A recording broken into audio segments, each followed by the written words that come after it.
हम लोग बापू पढ़ रहे थे, रामधारी सिंह दिनकर की रचना बापू, और उसमें हम लोगों ने काफ़ी कविता का अंश देखा था। और ये जो काव्य ग्रंथ है रामधारी सिंह दिनकर का, ये महात्मा गांधी पर आधारित है। और नोआखली यात्रा जो एक महत्वपूर्ण घटना थी जिसने भारत के स्वतंत्रता संग्राम में एक नए युग की शुरुआत की इस आंदोलन की वजह से। और यह यात्रा 1946 में हुई थी, जब गांधी जी ने बंगाल के नोआखली ज़िले में हिंसा और अस्थिरता के बीच शांति और सौहार्द कायम करने की कोशिश की थी, और उनका दौरा वहाँ का हुआ था। गांधी जी की जो नोआखली यात्रा थी उसका मुख्य उद्देश्य था लोगों को अहिंसा और शांति के मार्ग पर चलने के लिए प्रेरित करना। गांधी जी वहाँ लोगों से अपील करते थे और मिलते थे, अपने मतभेदों को भूलकर एक दूसरे के साथ मिलजुल कर रहें और शांति स्थापित करें। गांधी जी ने नोआखली में कई जनसभाएं की थी, लोगों से सीधे संवाद किया था, और उनकी जो यात्रा हुई है नोआखली की, उसके परिणाम स्वरूप उस क्षेत्र में शांति और सौहार्द कायम हुआ था। लोगों ने गांधी जी की अपील को माना था और एक दूसरे के साथ मिलजुल कर रहने का फैसला किया था। तो यह जो यात्रा थी वो गांधी जी की अहिंसा और शांति के सिद्धांतों की एक प्रकार से जीत की यात्रा थी। तो महात्मा गांधी की नोआखली यात्रा एक ऐसी ऐतिहासिक घटना है जो हम सबको प्रेरित करती है और हम सभी को याद दिलाती है कि अहिंसा और शांति के मार्ग पर चलने से हम किसी भी जो समस्या है उसका समाधान कर सकते हैं। गांधी जी की नोआखली यात्रा एक आदर्श भी है, एक उदाहरण भी है कि कैसे एक व्यक्ति अपने विचारों और आदर्शों से एक कठिन समाज में परिवर्तन ला सकता है। तो अब हम लोग कविता के बारे में जो हम लोग देख रहे थे उसमें आगे पंक्तियाँ देखते हैं, जिसमें दिनकर ने लिखा है, दानवता से मैं अधीर, नर पर मेरा सहज प्यार, मैं भी चाहता पकड़ पाऊँ इस अमिट प्रेम का क्षीण तार, पर हाय प्रणय के तार छोर बस एक हमारे कर में है, क्या अन्य छोर भी इसी तरह आबद्ध अपर अंतर में है। दिनकर जी की जो रचना है बापू, इनकी इस पंक्तियों में कवि ने मानवता के प्रति अपने प्यार और अपने संघर्ष को व्यक्त किया है। यहाँ पर पंक्तियों में कवि कहते हैं कि वे दानवता से परेशान हैं और मानवता के प्रति अपने प्यार को व्यक्त करना चाहते हैं। इस कविता में जो पंक्तियाँ जो हमने अभी पढ़ी उसकी मुख्य बातें हैं, जैसे उन्होंने यहाँ पर प्रकट किया है दानवता से परेशानी। कवि कहते हैं कि दानवता से वो परेशान हैं और मानवता की रक्षा करना चाहते हैं। मानवता के प्रति प्यार दिखाते हुए वो लिखते हैं कि उनका मानना है कि मानवता के प्रति जो सहज प्यार है वे इस प्यार को यहाँ इस पंक्तियों में व्यक्त करना चाहते हैं। कवि कहते हैं कि प्रेम का तार हम सभी को पकड़ना चाहिए, और यही जो प्रेम का तार है वो मानवता को जोड़ता है। वो कहते हैं यहाँ पर कि प्रेम को अगर छोड़ दिया जाए तो जो अन्य छोर है वो अनिश्चित है। यहाँ पर उन्होंने प्रेम के तार की जो बात की है उसके बारे में वो कहते हैं कि एक छोर तो उनके हाथ में है, लेकिन दूसरा छोर कहाँ है और क्या वह भी इसी तरह से जुड़ा हुआ है। तो ये जो पंक्तियाँ हैं इसमें कवि अपनी भावनाओं को व्यक्त कर रहे हैं, मानवता के प्रति अपने प्यार को व्यक्त कर रहे हैं, और साथ ही रामधारी सिंह दिनकर यह इच्छा प्रकट कर रहे हैं, वह पूछते हैं कि क्या दूसरा छोर भी इसी तरह से जुड़ा हुआ है, जिससे यहाँ यह सुझाव मिलता है कि कवि मानवता के बीच में एक गहरे संबंध की तलाश में है। आगे वो लिखते हैं, उत्तर दे सकता कौन शांत मेरे शंकाकुल कुटिल हृदय, जब तक शंकाएं शेष नहीं दर्शन दे सकता तुझे प्रणय, चाहता प्रेम रस पाना तो हिम्मत कर बढ़कर बली हो जा, मत सोच मिलेगा क्या पीछे पहले तो आप स्वयं खो जा।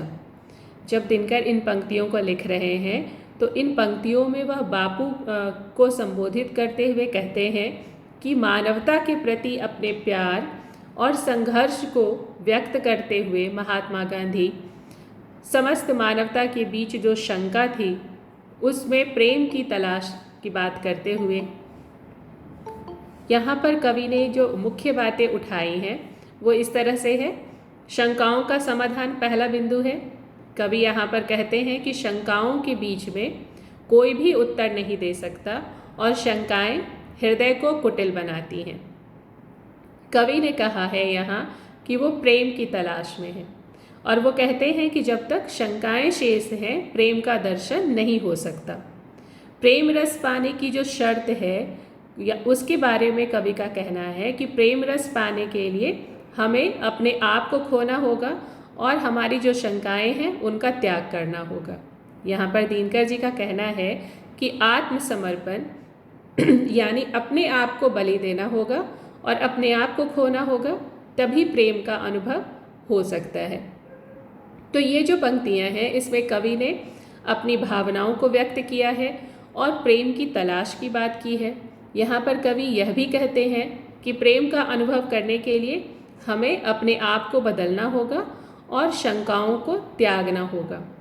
तो ये जो कविता है इसमें दिनकर जी ने महात्मा गांधी के विचारों को व्यक्त किया है, जिन्होंने प्रेम और अहिंसा के माध्यम से स्वतंत्रता की लड़ाई लड़ी थी। कविता में गांधी जी के आदर्शों को भी दर्शाया गया है और उन्होंने ये दर्शाना चाहा है कि गांधी जी प्रेम, शांति और आत्मसमर्पण पर अपने जीवन को, अपने जीवन दर्शन को आधारित मानते थे और उन्होंने उनके इस प्रेम, शांति और अहिंसा का जो माध्यम अपनाया था उसकी प्रशंसा करते हुए दिनकर ने कहा है इस काव्य में कि है प्रेम लोक का नियम, सहन कर जो बीते कुछ बोल नहीं, है पाँव खड़क की धारा पर चल बंधी चाल में डोल नहीं। इन पंक्तियों में जो कविता की जो पंक्तियां हैं इसमें दिनकर जी लिखते हैं कि प्रेम और संघर्ष की भावना को व्यक्त करना बहुत आवश्यक है। कवि का कहना है कि प्रेम लोक का नियम है कि जो बीत गया उसे सहन करना होता है और जो नहीं बोलना होता, जो प्रेम के मार्ग पर चलते हैं उनके लिए पाँव जो है वो खड़क की धारा पर होते हैं, लेकिन वे अपनी चाल में डोलते नहीं हैं। तो इन पंक्तियों में कवि ने प्रेम की गहराई की बात की है, संघर्ष की तीव्रता को दर्शाया है और कवि कहना चाहते हैं कि प्रेम के मार्ग पर चलते हुए हमें कई चुनौतियों का सामना करना पड़ता है, लेकिन हमें अपने प्रेम और संकल्प को नहीं छोड़ना चाहिए। यहाँ पर कविता की इन पंक्तियों में कुछ मुख्य बातें जो हैं वो ये है कि कवि यहाँ प्रेम के नियम की बात कर रहे हैं, जिसमें वो कह रहे हैं कि प्रेम का नियम है कि जो बीत गया है उसको सहन करना होता है और जो कुछ नहीं हमारे साथ जो कुछ भी सहन हम कर रहे हैं उसको व्यक्त नहीं करना है, बोलना नहीं है। संघर्ष की तीव्रता पर वो बात करते हुए कहते हैं कि प्रेम के मार्ग पर चलते हुए हमारे जो पाँव हैं वो एक तरह से तलवार की धार पर होते हैं। इसमें हमारा संकल्प मजबूत होना चाहिए। प्रेम के मार्ग पर चलते हुए अपनी चाल में हमें डोलना नहीं है। इन पंक्तियों में कवि ने प्रेम की गहराई को, संघर्ष को, उसकी तीव्रता को दर्शाया है और साथ ही यह संदेश दिया है कि प्रेम के मार्ग पर चलते हुए हमें अपने संकल्प को मजबूत रखना चाहिए।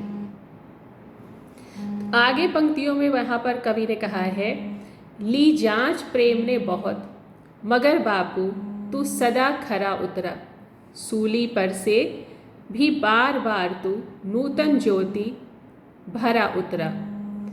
प्रेमी की यह पहचान परुस्ता को न जीभ पर लाते हैं, दुनिया देती है जहर। आपकी वॉइस लो आ रही है। नहीं आ रही है मैम, आपकी आवाज़ नहीं आ रही है।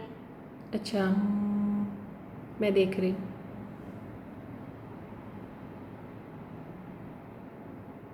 अभी ठीक है? Yes ma'am.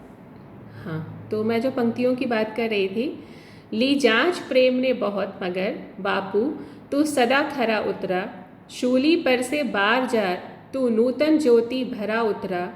प्रेमी की यह पहचान परुस्ता को न जीभ पर लाते हैं, दुनिया देती है जहर किंतु वे सुधा छिड़कते जाते हैं। तो ये जो पंक्तियाँ रामधारी सिंह दिनकर ने यहाँ लिखी हैं उसमें महात्मा गांधी के प्रति आदर और प्रेम की जो भावना है उसको उन्होंने यहाँ पर व्यक्त किया है। कवि इसमें कहते हैं कि बापू ने प्रेम की जांच में खरा उतरने का प्रमाण दिया है और उन्होंने शूली पर से भी नूतन ज्योति भरा जो उनका व्यक्तित्व था वो उतरता हुआ यहाँ पर प्रतीत होता है, जिसके बारे में कवि ने कहा है कि प्रेमी की पहचान यह है कि वे परुषता को अपनी जीभ पर नहीं लाते। परुषता का अर्थ होता है कठोरता। दुनिया जहर देती है लेकिन जो प्रेमी होते हैं वो सुधा यानी अमृत छिड़कते जाते हैं। तो ये जो पंक्तियाँ हैं उसमें कवि ने महात्मा गांधी के आदर्शों को व्यक्त किया है।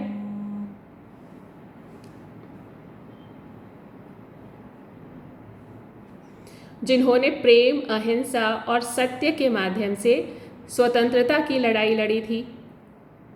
कविता में गांधी जी की महानता और प्रेम की भावना को दर्शाया गया है। तो इस कविता में जो मुख्य बातें यहाँ इस पंक्तियों में उभर कर आती हैं वह इन पंक्तियों की विशेषता है कि गांधी जी की महानता यहाँ पर दर्शाई गई है, जिसमें कवि कहते हैं कि गांधी जी ने प्रेम की जांच में खरा उतरने का प्रमाण दिया है। प्रेम की जो पहचान है यहाँ पर कवि कहते हैं कि प्रेमी जो है वो कठोरता को अपनी जीभ पर नहीं लाते, यानी कठोर वचन वो अपनी जुबान पर कभी नहीं लाते। कवि यहाँ पर सुधा छिड़कने के जो अमृत छिड़कने की जो बात कर रहे हैं उसके बारे में वो प्रमाण देते हैं कि प्रेमी जो होते हैं वो दुनिया के जहर को पी लेते हैं, उसके बावजूद अमृत का छिड़काव करते हैं। तो इन पंक्तियों में कवि ने गांधी जी के आदर्शों को व्यक्त किया है और प्रेम की भावना को दर्शाया है जो सत्य, अहिंसा और प्रेम पर आधारित है। आगे वो लिखते हैं कि जाने कितने अभिशाप मिले, कितना है पीना पड़ा गरल, तब भी नैनों में ज्योति हरी, तब भी मुख पर मुस्कान सरल, सामान्य मृत्तिका के पुतले हम समझ नहीं कुछ पाते हैं, तू ढो लेता किस भांति पाप जो हम दिन रात कमाते हैं। यह जो पंक्तियां हैं उसमें महात्मा गांधी के प्रति आदर और श्रद्धा की भावना व्यक्त किया गया है और कवि यहाँ पर कहते हैं कि गांधी जी ने कई अभिशाप और कठिनाइयों का सामना किया। जो आज़ादी की लड़ाई के लिए उन्होंने संघर्ष शुरू किया तो उनके सामने कई कठिनाइयाँ आईं और उन्होंने उसका सामना किया, लेकिन फिर भी उनकी आँखों में ज्योति और मुख पर मुस्कान जो थी वो कभी खत्म नहीं हुई, वो हमेशा बनी रही। हम जो सामान्य लोग हैं, जो यहाँ पर जैसे मृत्तिका लिखा गया है, मिट्टी से बने सामान्य लोग जो हैं वो गांधी जी की महानता को आसानी से समझ नहीं सकते, क्योंकि वे हमारे द्वारा किए जाने वाले पाप जो हैं उनको भी सहन करते हैं और गांधी जी की महानता और सहनशीलता को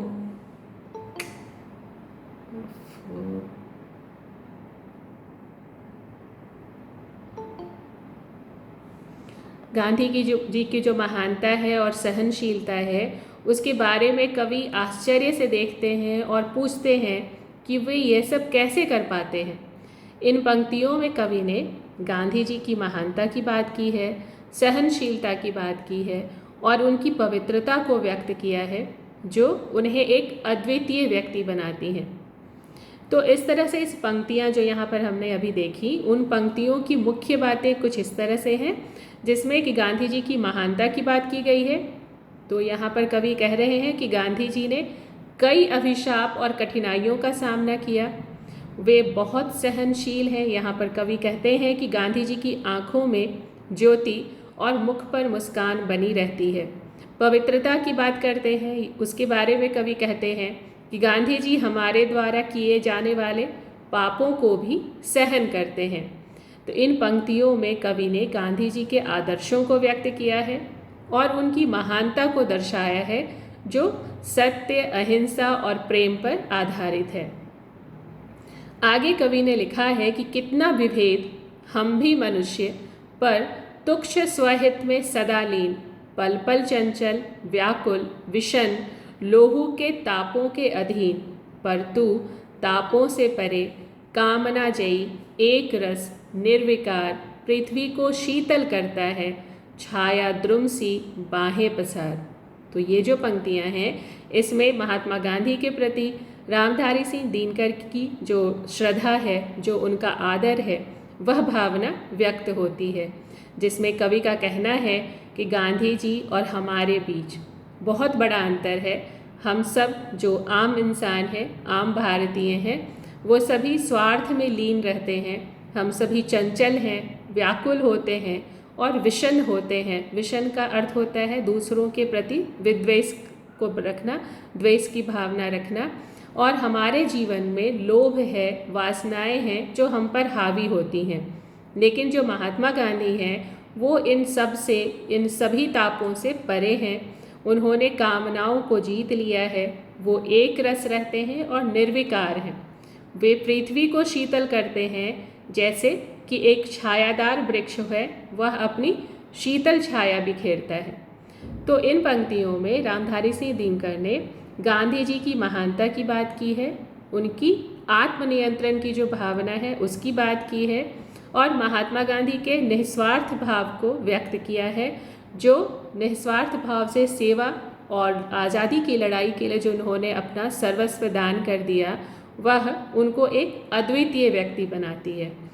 तो यहाँ कविता की इन पंक्तियों में जो मुख्य बातें हैं वह इस तरह से हैं कि गांधी जी की महानता की बात की गई है, जिसमें रामधारी सिंह दिनकर कहते हैं कि गांधी जी समस्त तापों से परे हैं, वो कामना जयी है, एक रस और निर्विकार है, आत्मनियंत्रण कर सकते हैं। यानी कवि कहते हैं कि गांधी जी स्वार्थ और वासनाओं से मुक्त हैं, निस्वार्थ भावना से कार्य करते हैं, जिसमें कवि का कहना है कि गांधी जी पृथ्वी को शीतल करते हैं, ठीक वैसे ही जैसे एक छायादार वृक्ष अपनी शीतल छाया बिखेरता है।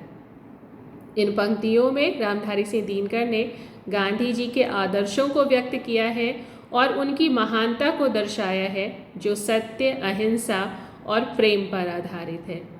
लेखक ने लिखा है कि इतिहास आंकता है गाथा, था भरत भूमि का एक भाग, संयोग अकारण वहाँ कभी फुफकार उठे विकराल नाग, विष की ज्वाला से दहमान हो उठा व्यग्र सारा खगोल, मतवाले नाग अशंक चले खोले जिह्वाएं लोल लोल। यह जो पंक्तियां हैं दिनकर जी की, उसमें उन्होंने भारत के इतिहास में एक महत्वपूर्ण घटना का वर्णन किया है, जो महात्मा गांधी के आगमन और उनके अहिंसा आंदोलन की शुरुआत को दर्शाता है। कवि कहते हैं यहाँ कि भारत की भूमि पर एक समय में विकराल नाग की फुफकार उठी थी, जो विष की ज्वाला से दहमान हो उठा। यहाँ पर विकराल नाग जो है उस प्रतीकात्मक यहाँ पर उसका चित्र प्रस्तुत किया गया है। मतलब ये जो हम सभी गुलाम थे उसके बारे में यहाँ पर बात की जा रही है। विकराल नाग की फुफकार उठी और जो विष की ज्वाला से दहमान हो उठा, इस विष के प्रभाव से सारा खगोल व्यग्र हो उठा और मतवाले नाग अशंक चले गए अपनी जिह्वाएं लोल लोल करते हुए। लेकिन इस विष के बीच में एक नई गाथा का जन्म हुआ, जो इतिहास को आंकती है और एक नए युग की शुरुआत करती है। इन जो पंक्तियां हैं इसमें कवि ने महात्मा गांधी के आगमन की बात की है और उनके अहिंसा के आंदोलन को विकराल नाग की फुफकार के विपरीत, मतलब जो हम लोग गुलाम थे वो विकराल नाग के समान है, उसका फुफकार के समान है, उसके सामने महात्मा गांधी एक शांति और सत्य की ज्वाला के रूप में प्रस्तुत हुए। और कवि ने यहाँ दर्शाया है कि उनका आगमन जो शांति और सत्य की ज्वाला के रूप में हमारे सामने हुआ, उसने भारत के इतिहास को बदल दिया। कविता में जो मुख्य बातें हैं वो इस तरह से है। विकराल नाग की फुफकार की बात की गई है, जिसमें कवि का कहना है कि भारत की भूमि पर एक समय में विकराल नाग की फुफकार उठी। विष की ज्वाला की जो कवि यहाँ पर बात कर रहे हैं उसमें वो कहते हैं कि विष की ज्वाला से दहमान उठा था सारा खगोल, यानी पृथ्वी। नई गाथा की बात यहाँ कवि कहते हैं, इसमें विष के बीच में एक नई गाथा का जन्म हुआ, जहाँ पर संकेत कर रहे हैं वो महात्मा गांधी की तरफ, जो इतिहास को आंकती है, यानी इतिहास को बदलती है। और इन पंक्तियों में कवि ने महात्मा गांधी के आदर्शों को व्यक्त किया है और उनके अहिंसा आंदोलन को एक नए युग की शुरुआत के रूप में दर्शाया है जो सत्य, अहिंसा और प्रेम पर आधारित है। कवि ने आगे लिखा है कि हंसों के नीड़ लगे जलने, हंसों की गिरने लगी लाश, नर नहीं नारियों से होली खेलने लगा खुल सर्वनाश। कामार्त दानवों के बीच जगदम्बा कांप उठी थर थर, पर साथ आज नहीं खड़ग नहीं, पर साथ आज ही नहीं जहर। ये जो पंक्तियाँ हैं इसमें एक गहरे संकट की बात है, विनाश की स्थिति का वर्णन है। इस पंक्तियों में कवि कह रहे हैं कि हंसों के नीड़ जलने लगे और हंसों की लाशें गिरने लगी। यहाँ हंस मतलब आम इंसान है, आम व्यक्ति जिनकी घर नीड़ यानी घर होता है, घोंसला होता है, जलने लगे और हंसों की लाशें गिरने लगी। यहाँ पंक्तियों में बात है, नर और नारियों के बीच सर्वनाश खुलकर खेलने लगा और कामार्त दानवों के बीच जगदम्बा, यहाँ माँ भारती उनका प्रतीकात्मक अर्थ है, वो कांप उठी। लेकिन कवि कहते हैं कि इस संकट के समय में खड़ग एक शस्त्र का नाम है, जहर नहीं है जो इस विनाश को रोक सकते हैं। कवि इन पंक्तियों में कहते हैं कि भारत के इतिहास में एक महत्वपूर्ण संकट की स्थिति का वर्णन है जो ब्रिटिश शासन के अधीन था। कवि ने इस संकट को एक विनाशकारी शक्ति के रूप में दर्शाया है जो माँ भारती को कपा देती है। यहाँ जो पंक्तियाँ हैं उनमें जो मुख्य बातें हैं वो है विनाश की स्थिति। कवि ने वर्णन किया है कि हंसों के नीड़ थे वो जलने लगे और हंसों की लाशें गिरने लगी। सर्वनाश की बात है, कवि कहते हैं कि नर और नारियों के बीच सर्वनाश खुलकर खेलने लगा। कवि ने यहाँ माँ भारती की पीड़ा की बात की है, जिसमें कवि कहते हैं कि कामार्त दानवों के बीच जगदम्बा कांप उठी। शस्त्र और जहर की अनुपस्थिति की बात की गई है, जिसमें कवि का कहना है कि इस संकट के समय में खड़ग और जहर नहीं है। तो इन पंक्तियों में कवि ने भारत के इतिहास में एक महत्वपूर्ण संकट की स्थिति का वर्णन किया है और इस संकट को दूर करने के लिए अहिंसा और सत्य के मार्ग को अपनाने की आवश्यकता को यहाँ पर दर्शाया गया है। आगे उन्होंने लिखा है, लपटों से लज्जा ढको कहाँ हो, धध को घोर अनल, कब तक ढक पाएंगे इसको रमणी के दो छोटे करतल। नारी का शील गिरा खंडित, कौमार्य गिरा लोहू लुहान, भगवान भानु जल उठे क्रुद्ध, चिंगार उठा यह आसमान। यह जो कविता की पंक्तियाँ हैं वह पंक्तियाँ एक गहरे दुख और आक्रोश की भावना को बहुत ही विकलता से व्यक्त करती हैं, जिसमें दिनकर जी कहते हैं कि लपटों से लज्जा ढको कहाँ हो। कवि यहाँ पर लज्जा को ढकने के लिए आग की लपटों को बुला रहे हैं। वह कहते हैं कि धध को घोर अनल, यानी कवि का कहना है कि आग को और तेज करने के लिए आवश्यकता है, यहाँ पर अग्नि को और तेज होना चाहिए, क्योंकि उनका कहना है कि कब तक ढक पाएंगे इसको रमणी के दो छोटे करतल। कवि यहाँ पूछ रहे हैं कि क्या एक नारी के दो छोटे हाथ इस बड़े अपराध को ढक सकते हैं, इस बड़े अपराध से बचा सकते हैं। वो यहाँ पर तुलनात्मक बता रहे हैं कि नारी का शील गिरा खंडित, कौमार्य गिरा लोहू लुहान। कवि का यहाँ कहना है कि नारी का शील और कौमार्य खंडित हो गया है और वह लहूलुहान है। वह भगवान भानु से यानी सूर्य से कह रहे हैं कि वो जलो, तुम क्रोध से जलो और यह आसमान चिंगार उठे। कवि का कहना है कि भगवान सूर्य क्रोध में जल उठे हैं और आसमान से चिंगार उठ गया है।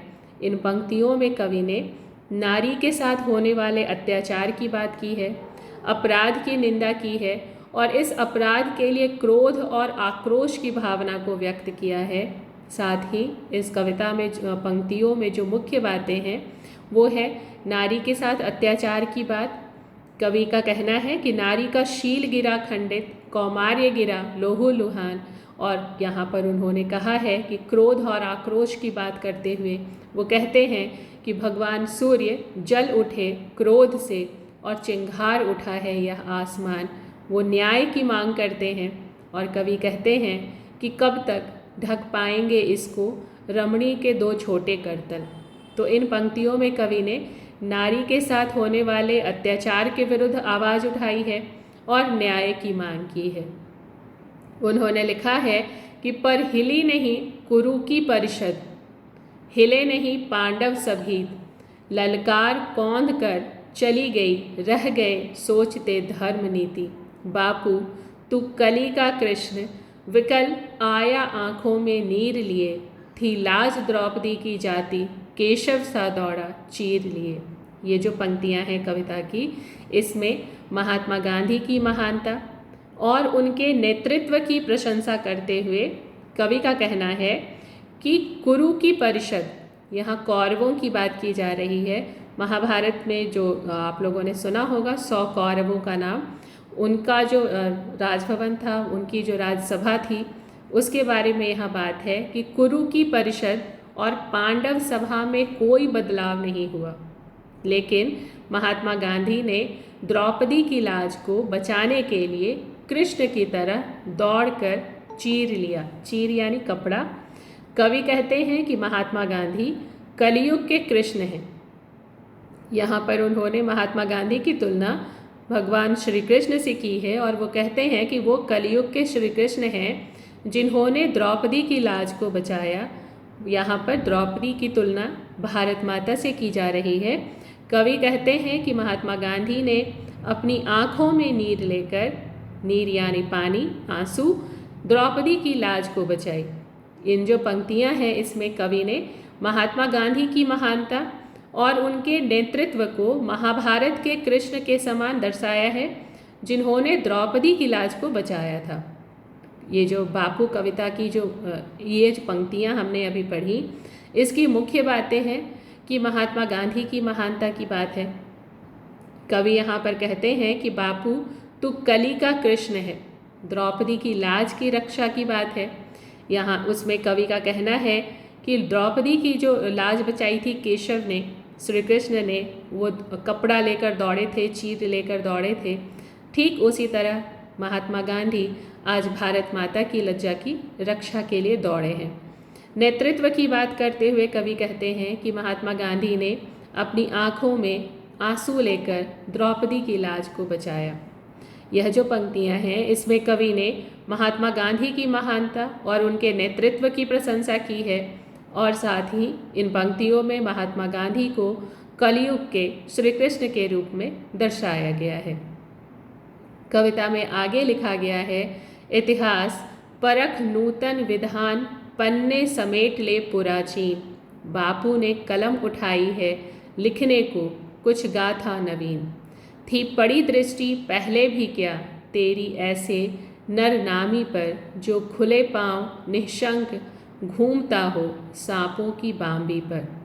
इस पंक्ति में महात्मा गांधी की महानता की बात है, उनके नेतृत्व की प्रशंसा है और कवि कह रहे हैं कि बापू ने इतिहास के पुराने पन्नों को समेटकर नए विधान की गाथा लिखी है।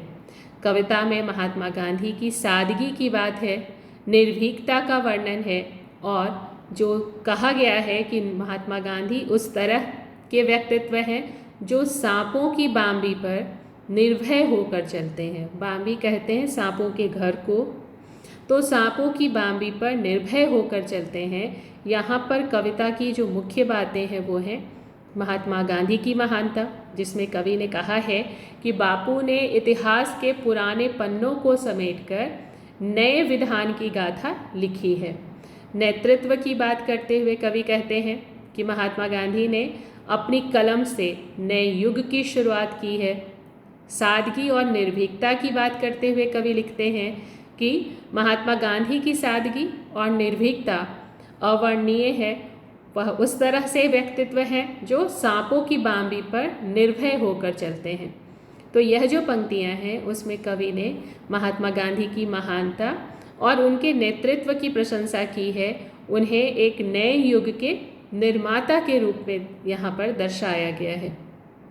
कवि ने लिखा है, विस्मय है जिस पर घोर लौह पुरुषों का कोई बस न चला, उस गढ़ में कूदा दूध और मिट्टी का बना हुआ पुतला, सारे संबल के 3 खंड, 2 वसन, एक सूखी लकड़ी, सारी सेनाओं का प्रतीक, पीछे चलने वाली बकरी।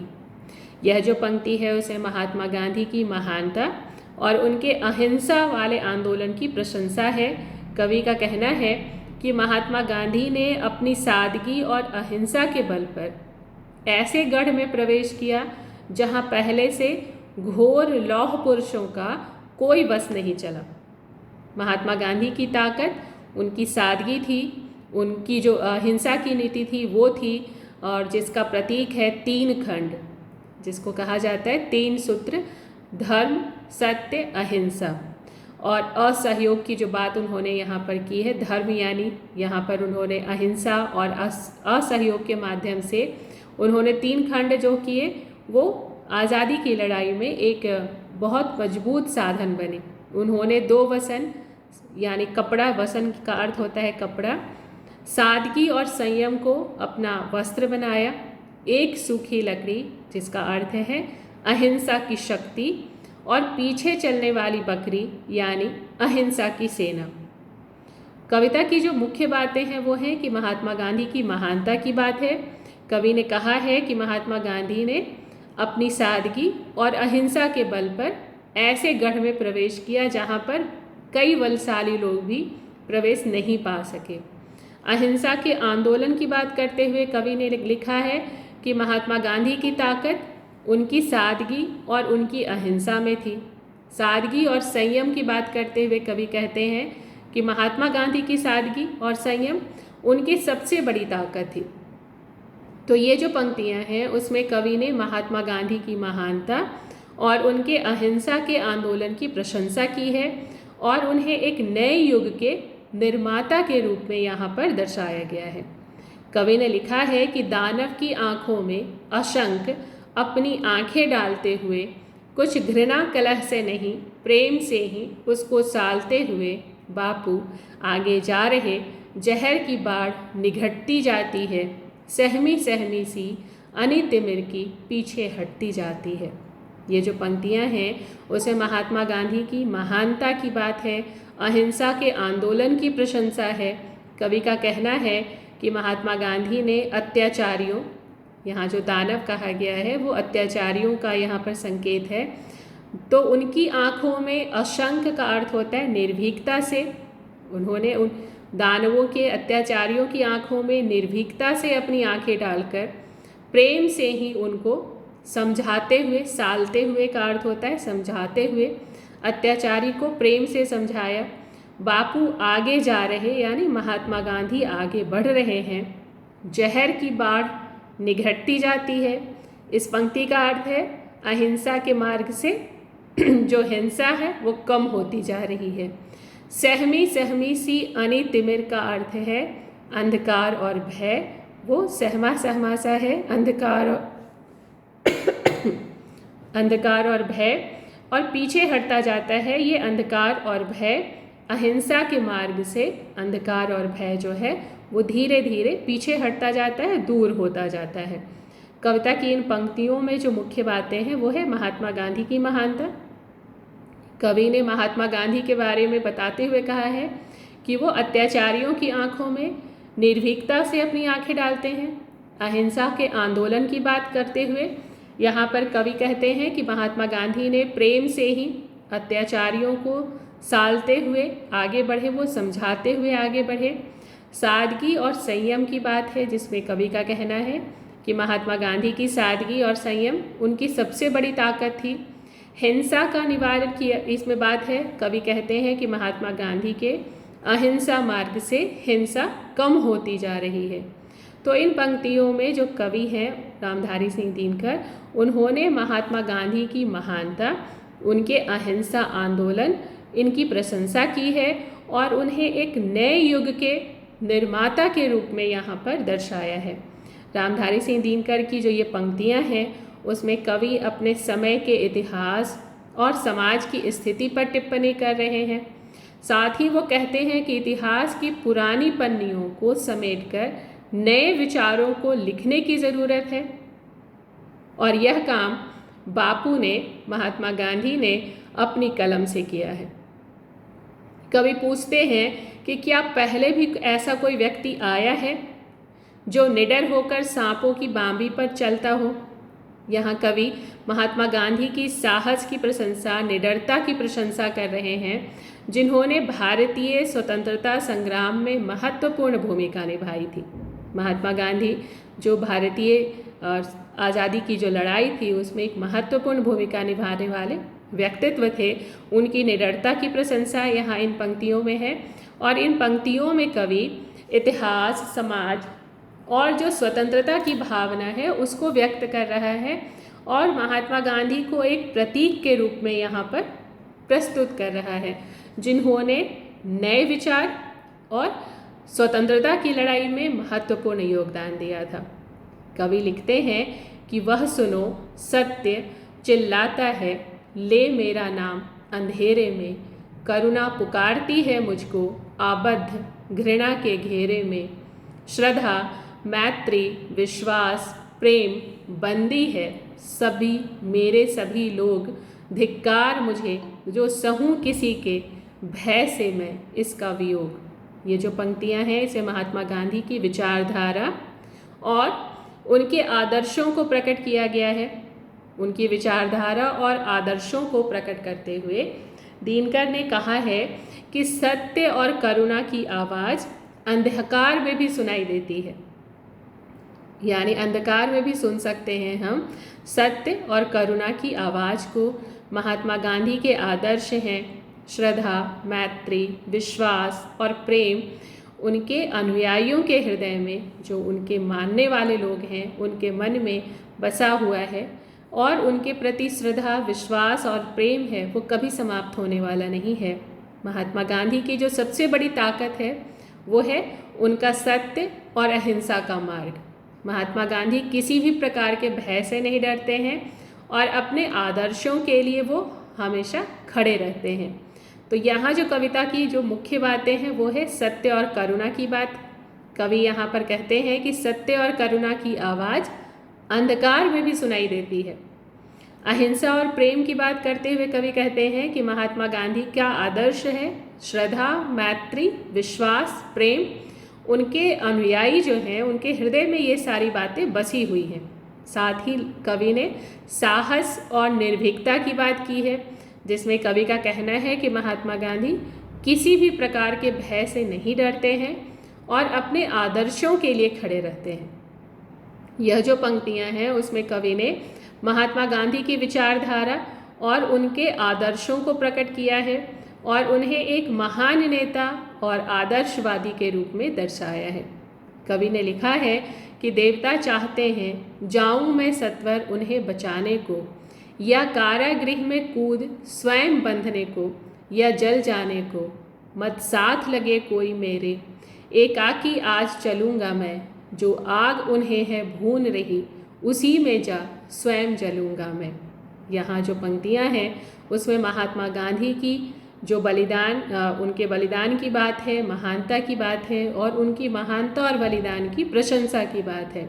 कवि इन पंक्तियों में लिख रहे हैं कि महात्मा गांधी देवताओं की रक्षा के लिए तैयार हैं, जो सत्य और न्याय के लिए लड़ रहे हैं। महात्मा गांधी कारागृह में जाने के लिए तैयार हैं या फिर आग में जलने को तैयार हैं। वह अकेले ही आगे बढ़ने को तैयार हैं, क्योंकि उनका मार्ग सत्य और अहिंसा का है। महात्मा गांधी अपने आदर्शों के लिए बलिदान के लिए तैयार हैं। इस तरह से जो कविता की इन पंक्तियों की जो मुख्य बातें हैं वो हैं महात्मा गांधी की महानता की बात, जिसमें कवि ने दर्शाया है कि महात्मा गांधी देवताओं की रक्षा के लिए तैयार हैं। सत्य और न्याय की बात यहाँ पर है, जिसमें कवि ने कहा है कि महात्मा गांधी सत्य और न्याय के लिए लड़ रहे हैं। बलिदान की बात करते हुए कवि ने लिखा है कि महात्मा गांधी अपने आदर्शों के लिए बलिदान देने के लिए तैयार हैं। अहिंसा और साहस की बात करते हुए कवि कहते हैं कि महात्मा गांधी अहिंसा और साहस के मार्ग पर चलते हैं। तो इन पंक्तियों में कवि ने महात्मा गांधी की महानता, उनके बलिदान को प्रकट किया है और उन्हें एक महान नेता और आदर्शवादी के रूप में दर्शाया है। वो लिखते हैं कि एकाकी, हाँ एकाकी हूँ, डसना चाहे तो व्याल डसे, करुणा को जिसने ग्रसा बढ़े आगे, मुझको वो काल ग्रसे, मैत्री विश्वास अहिंसा को जिस महादनुज ने खाया है कहाँ छिपा, ले भोजन फिर वैसा ही कुछ आया है। महात्मा गांधी की महानता और उनके आदर्शों की प्रशंसा में लिखी ये पंक्तियाँ, जिसमें कवि लिख रहे हैं कि महात्मा गांधी अकेले हैं, लेकिन उनका संघर्ष जो है वो जारी है। वह अपने आदर्शों के लिए लड़ रहे हैं जिन्हें कोई भी नुकसान पहुंचा सकता है, लेकिन महात्मा गांधी को पता है कि नुकसान पहुंचा सकता है, लेकिन उनका मार्ग जो है वो सही है, क्योंकि वो मैत्री विश्वास और अहिंसा के मार्ग पर चलने वाले हैं। और जो लोग इन आदर्शों को नष्ट करना चाहते हैं वे कहीं नहीं छिप सकते। महात्मा गांधी अपने आदर्शों के लिए बलिदान देने के लिए तत्पर हैं, तैयार हैं। यहाँ इन पंक्तियों में महात्मा गांधी की महानता का वर्णन करते हुए रामधारी सिंह दिनकर ने लिखा है कि महात्मा गांधी जिस रास्ते पर चल रहे हैं, सत्य और अहिंसा का वह रास्ता अकेले का है। उनका संघर्ष जो है वो बड़ा है और जारी है। यहाँ पर कवि ने लिखा है कि आदर्शों की रक्षा करते हुए महात्मा गांधी मैत्री विश्वास और अहिंसा के मार्ग पर चलते हैं। बलिदान की बात करते हुए कवि ने लिखा है कि महात्मा गांधी अपने आदर्शों के लिए बलिदान देने के लिए तत्पर हैं। संघर्ष और साहस की बात करते हुए कवि कहते हैं कि महात्मा गांधी अपने आदर्शों के लिए लड़ रहे हैं।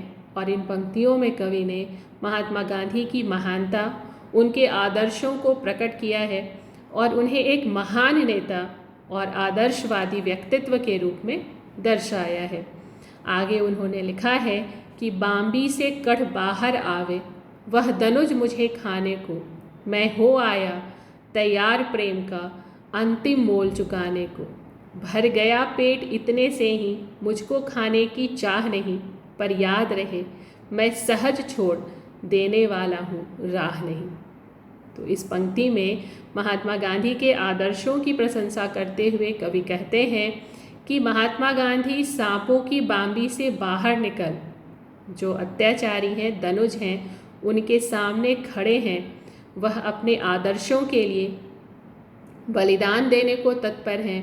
महात्मा गांधी की जो प्रेम भरी पंक्तियां हैं, जिसमें उन्होंने गीता का ज्ञान पाकर अर्जुन जो युद्ध के लिए तैयार हो गए थे उसकी बात की है।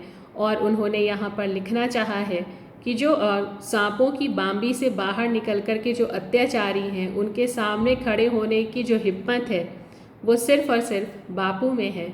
कवि उनकी प्रशंसा करते हुए, उनके आदर्शों की प्रशंसा करते हुए, बलिदान की प्रशंसा करते हुए यह पंक्तियाँ लिख रहे हैं। और वो साथ ही साथ ये भी बता रहे हैं कि वो ये राह सहजता से छोड़ने वाले नहीं हैं, आसानी से छोड़ने वाले नहीं हैं, और वो अपने भारतवासियों के लिए यह जो युद्ध है वो जारी रखेंगे और तब तक वो युद्ध बंद नहीं करेंगे। वो सत्य और अहिंसा के रास्ते, जो उनका स्वतंत्रता की जो उनकी लड़ाई है, वो तब तक चलती रहेगी जब तक आदर्श तरीके से उन्हें आज़ादी प्राप्त नहीं हो जाती। कवि ने इन पंक्तियों में महात्मा गांधी की जो विस्तृत व्याख्या की है, उनके आदर्शों की जो विस्तृत व्याख्या की है, उनके आदर्शों की जो बात की है, उनके संघर्ष की बात की है, उनके साहस की बात की है, महात्मा गांधी के बलिदान की बात की है, आदर्शों की रक्षा की बात की है, और साथ ही साथ जो उनकी महानता की बात की है, उसके बारे में वो कहते रहे कि उनका जो विश्वास था सत्य और अहिंसा पर, वो अडिग था और यही हमारी आज़ादी का मुख्य स्रोत भी है। तो आज के लिए इतना ही, आगे हम लोग दूसरी क्लास में देखेंगे। आप लोगों को अगर कुछ पूछना है तो आप लोग पूछ सकते हैं।